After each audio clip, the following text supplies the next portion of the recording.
Аз мисля, че трябва да спрем замърсяването на водата, защото може да убие много животни.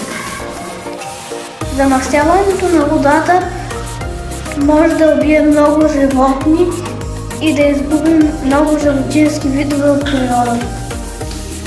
Основният причинител на замърсението е човека. Затова ние трябва да сме по-добри. Ако видите някой, че се изхвърля отпадъка на земята, направете му веднага забележка. Нефтените разливи могат да причинят голяма катастрофа. Здравейте, приятели! Както разбрахте, проблемът с замърсяването на водата е голям. В днешния епизод на STEM експерименти ще разберете как да филтрирате вода в домашни условия. За експеримента ще ви бъде нужно шише, което трябва да е разрязано с помощта на възрастен, филтър за кафе, памук, пясък и различни по големина камъчета. И разбира се, замърсена вода, която трябва да я пречистим. Съединявате двете части на шишето, както виждате в клипът. Взимате филтър за кафе и го поставяте внимателно. Първият слой, който ще поставим, е памук.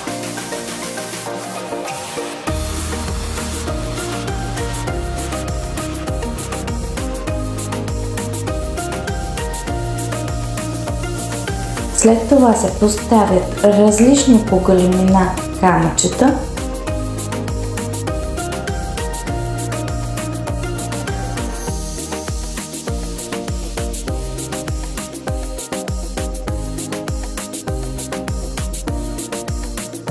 След това поставяте и пясъкът. Ето я и последната стъпка. Време е да видим дали мръсната вода ще се пречисти.